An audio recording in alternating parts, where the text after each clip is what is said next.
Hello, I'm Dr. Curt Levang. I'm a licensed psychologist and licensed marriage and family therapist. In this video, I'm going to demonstrate a very powerful psychological technique called the structure. The structure is like play therapy for adults. Al Peso and his wife Diane created a psychological theory that underpins the structure. Al believed that a structure is sort of like being a time machine in that it moves back and forth in time and space. It begins in the here and now, but the client symbolically represents people from their past in order to move back to the there and then. With the help of a therapist, a new memory is created. The new memory is an antidote for unmet childhood needs and traumatic life events.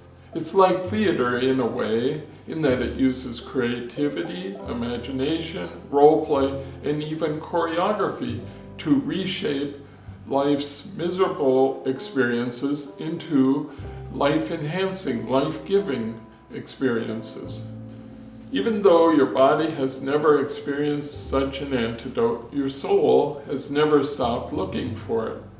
A structure is like virtual reality in that it reshapes miserable life experiences in order for your present self to be complete and whole. Interested? Let's begin. Better lock up. I gotta put on my glasses. Oh, these are way too dark. Better try another pair. Oh man, these are so bright. Why does everything look so strange? We see the world through the lenses of our history and our memories. Why do we see the same world so differently? The answer is that we see the world through our minds, not a telescope. Our minds are filled with millions of unique interactions with the world. The foundation of this mind field begins as an infant and throughout childhood. These interactions provide us with knowledge of what the world looks and feels like, as well as how we define ourselves and others. These interactions direct us toward things that are pleasurable or away from things that cause pain. Okay then, but what about my glasses? I keep seeing people as out to hurt me. Nothing ever works out for me. And just when something good happens, life steals it away. Those are all beliefs you have about reality, almost like a voice of your personal truth. That inner map can make life feel really miserable and hard to trust or feel cared about by others. Yeah, it sucks. Let me see those glasses. When you look through them, how do you feel? I feel miserable, vulnerable, and afraid of being hurt. Okay, that's a good start. This may be a strange question, but when you have those feelings, do you feel any certain age, or does it link to any memories? I never thought about it that way. But now that you mention it, I do feel younger. And I think I have felt like this since I was really young. Maybe 7 or 8 years old. All right, when you remember back to being 7 or 8 years old, what comes to your mind? I didn't have a very good childhood. My dad drank a lot, and he would come home and yell at my mom, and sometimes throw things at her. My sister and I would run and hide in the living room. We would all hide. Nobody wanted to be near my dad because he could be very mean. I haven't thought about this in a long time, but I remember Grandpa giving me a puppy for my birthday that I named Buster. A few weeks later, Dad came home with a black eye. Ugh. What are you doing here? What happened to Daddy? I got fired today. My boss is a no-good loser. Oh no, what are we gonna do? We're moving to a new city. I didn't say much, but when the moving truck came, I couldn't find Buster. Dad said Buster must have run away, and he told me to just get in the car. Later, my sister told me that Dad brought Buster to the pound. I felt safe with Buster, and I don't think I ever trusted Dad after that. I can see that was a very important memory that shaped your view of yourself. of your dad, and even what to expect in the future. You're right. I was really sad about Buster, but then I just got mad. Life is so unfair. Here's where we can create a new lens, one that can have more hope and possibilities. We all have an innate knowledge about what is right and just. You knew it was not fair that your dad became drunk, hit your mother, got in fights, and gave away Buster. Do you know where that knowledge came from? No one told you that. You just knew it was wrong. There seems to be an inner template in our mind that knows what our basic needs are, how we should have been loved and treated, and there's a deep longing for justice. I felt like I had to keep my childhood a secret, but deep down I knew what was happening to me was wrong. So our genetic expectation of how the world should have been influences what we believe is true, our reality. Any memories of being harmed, hurt, or rejected are constantly influencing what we see in the here and now. This usually or often is not good, as it leads us to anticipate others rejecting us, and we create a self-fulfilling prophecy. We show suspicion, distrust, and "oh, here we go again" attitude that unwittingly results in others doing what we feared. That makes sense. But so what? The past is the past. Nothing can be done about it. Hold on. Here's where you need to know a bit about the brain. Our brain has an ability called neuroplasticity. That is, the brain can create new neural pathways that allow it to adapt, to learn new skills, and even to change our beliefs. What does neuroplasticity have to do with memories? Good question.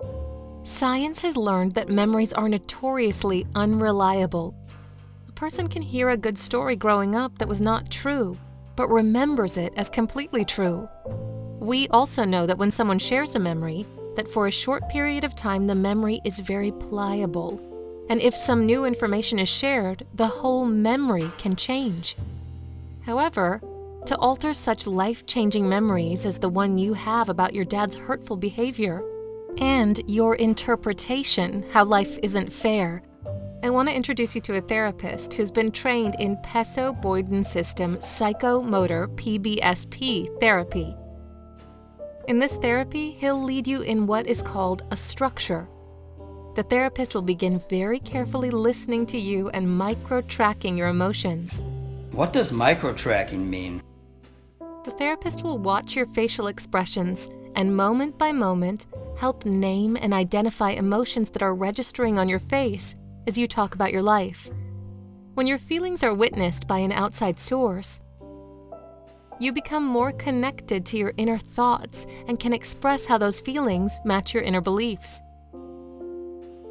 Let me give you an example. The therapist may identify an inner belief that says, "Nothing ever works out for me." When he repeats those words back to you, "Nothing ever works out for you," he will ask, "Does that feel true to you?" The therapist's goal is to help you see the match between your feelings, thoughts, memories, and worldview. In this case, the belief, "Nothing ever works out for me," is called a negative predictive voice because its function is to anticipate bad things happening. This is the essence of micro-tracking. The therapist listening intently to your words and carefully watching your facial expressions and body movements. Then he feeds the information back to you, and you either confirm that it is true or work back and forth until it feels true. Yeah, I get it, but it sounds a little scary. I understand. But what I believe you will discover is that when an accepting person is able to really see you and really gets you, it can feel quite wonderful. And at the same time, you'll feel connected to yourself in a new way. Okay, sounds good. Let's open the time dimension door that's linked to your past memories. Memories that are negatively controlling your life. Hello, Bob. I'm Dr. Curt, and this is Tim and Mary who will be helping us today. In PBSP therapy, we want to change the entire memory in order for you to experience the entire event in a way that satisfies the unmet need. To do that, I have brought Tim and Mary as accommodators. They will role play an ideal mother and an ideal father for you. They will be available to help you experience your history in a whole different way. Let's go back to remembering being 7 years old and how you felt. Think about being 7, but now having an ideal dad that would not have been a drunk, not have hurt your mother, and who you wouldn't have had to be afraid of. I can't even imagine that. My father had a hard life. His mom was a violent alcoholic who had been abused as a child. She committed suicide when my dad was only 14. That must have been very tragic for your dad. You may have, on some early unconscious level, stepped in and tried to be your father's parent, tried to give him what he was missing in his own childhood. We call this holes and roles. A child hears stories of their loved one being hurt or unjustly treated and attempts to caretake that loved one. This stunts the child's own developmental process as they take on an adult role far earlier than appropriate. They become good at giving but poor at receiving. I can't accept compliments or gifts from others. It makes me really uncomfortable to rely on others. Exactly. Let's expand the time dimension to see your father as a 14-year-old. We need to give that 14-year-old boy an ideal mom who never would have had alcohol problems. But first we need to address her abuse as a girl.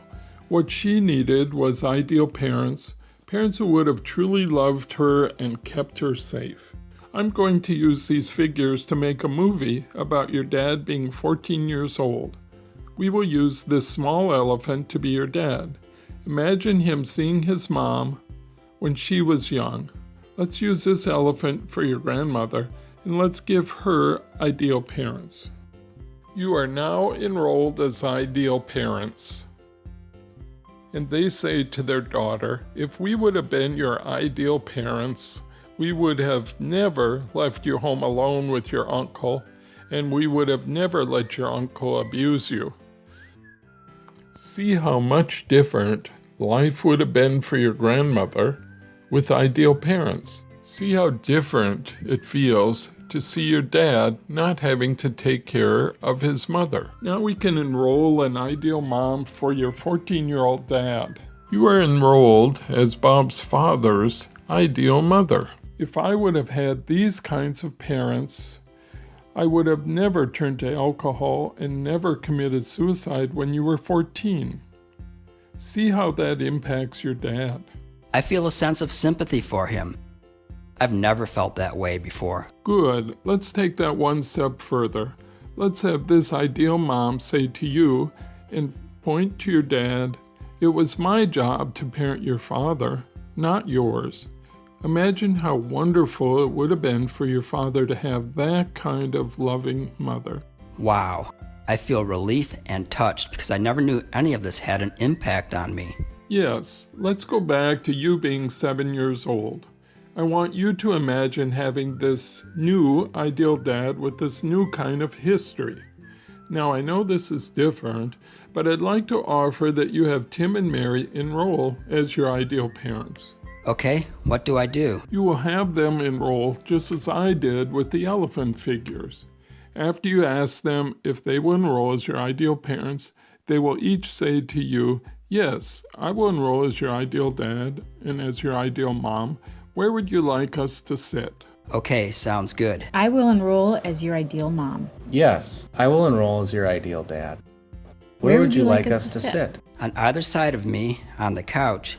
Let's start with having your ideal dad say, "If I'd have been your ideal dad and had those ideal parents, I never would have been an angry alcoholic who was mean to your mother and getting fired from work."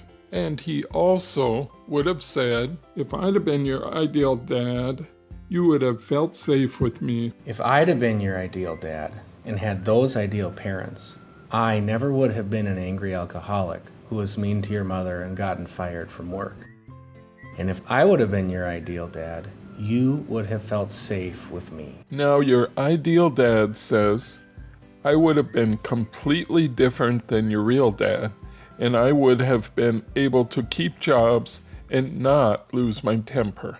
And I never, ever would have brought Buster to the pound. I would have been completely different than your real dad, and I would have been able to keep jobs and not lose my temper. And I never, ever would have brought Buster to the pound. I'm noticing that you're moving closer to your ideal dad. Would you like this ideal dad to put his arm around you as you imagine this new memory? Yes. You look peaceful and content. Let's have these ideal parents say, if we would have been your ideal parents back then, life would have felt this peaceful and content. If we would have been your ideal parents back then, life would have felt this peaceful and content. Imagine what life would have been like for you at age 7 and 10 and 15 and 20 and all the way until today. I want you to make a new map in your mind and body of what we just experienced so that you can leave the session with new possibilities for yourself and take with you an understanding of how life can be different. Part of you that was never validated or allowed to live can now come to life, and your body knows the difference. Now you see the world with a new set of lenses, which allows the outside world to seem brighter, more vivid, while at the same time your body feels lighter. A part of you that was unborn now can breathe. Wow, this is awesome. I feel so much better. So, what are you gonna do now? Well, I do feel different about myself. And you know, I think I'm gonna go see my family and share what I've learned today.